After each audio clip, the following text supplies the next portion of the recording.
আজকে আমরা শুনব কারি সাহেবের পাগড়ির বিষয়ে একটি ঘটনা। একটি প্রবাদ বাক্য আছে, বা আদব বা নসিব, বে আদব বে নসিব। আদব যে করতে শিখেছে সেই ভাগ্যবান, আর যে আদব করতে জানে না তার ভাগ্য খারাপ। কারণ বেয়াদব ব্যক্তিকে মানুষ এড়িয়ে চলে, কেউ তাকে দিন দুনিয়ার কোনো ব্যাপারে সহযোগিতা করে না, তাই সে দুনিয়া বা আখিরাতের কোনো উন্নতি করতে পারে না।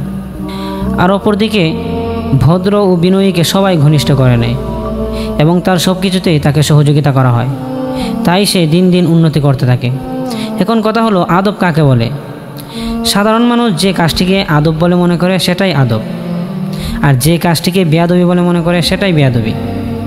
যেমন ধরুন, বাম হাতে লেনদেন করা বেয়াদবি হিসেবে পরিচিত, তাই এদেশে এটা করা বেয়াদবি। আবার মধ্যপ্রাচ্যের দেশগুলোতে বাম হাতে লেনদেন করা বেয়াদবি হিসেবে পরিচিত নয়, তাই সেখানে এটা বেয়াদবি হবে না।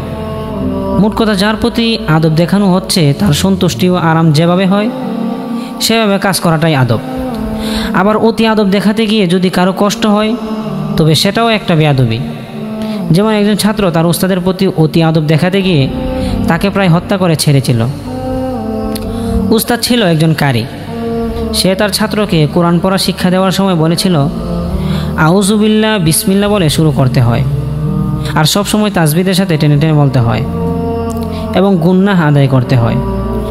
ছাত্রটি তার উস্তাদের কথা অক্ষরে অক্ষরে পালন করার জন্য চেষ্টা চালিয়ে যাচ্ছিল। একদিন উস্তাদ এক জায়গায় বসে হুক্কা পান করছিল, মাঝে মাঝে চোখ বুজে চিন্তার গভীরে তলিয়ে যাচ্ছিলেন।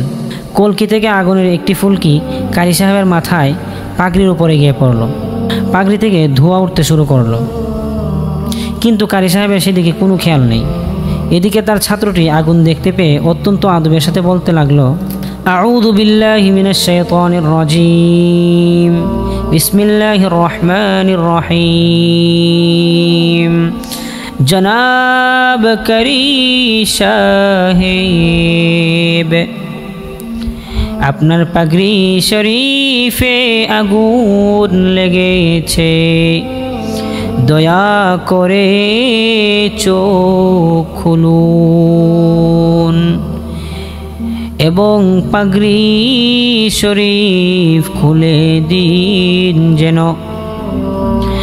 আমি আগুন নিভিয়ে দিয়ে আপনার খেদমত করতে পারি।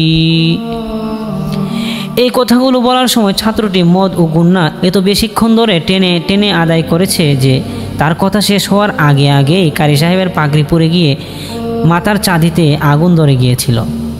কারি সাহেব টের পেয়ে পাগড়ি ফেলে দিয়ে মরে গেলাম, মরে গেলাম, বাঁচাও বাঁচাও ইত্যাদি বলে চিৎকার করলেন।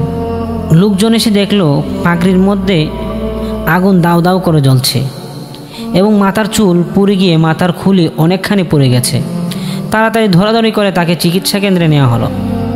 এই ঘটনায় ছাত্রটি বেয়াদবি হবে বলে উস্তাদের পাগড়িটি নিজ হাতে খুলেনি, অথচ এখানে বেয়াদবি করাটাই ছিল আদব, কারণ তার দ্বারা উস্তাদের আরাম হতো, আর যার দ্বারা উস্তাদের আরাম হতো তাই তো আদব। আল্লাহ তাআলা আমাদের সকলকে অবস্থা অনুপাতে ভদ্র হওয়ার তৌফিক দান করুন, আমিন।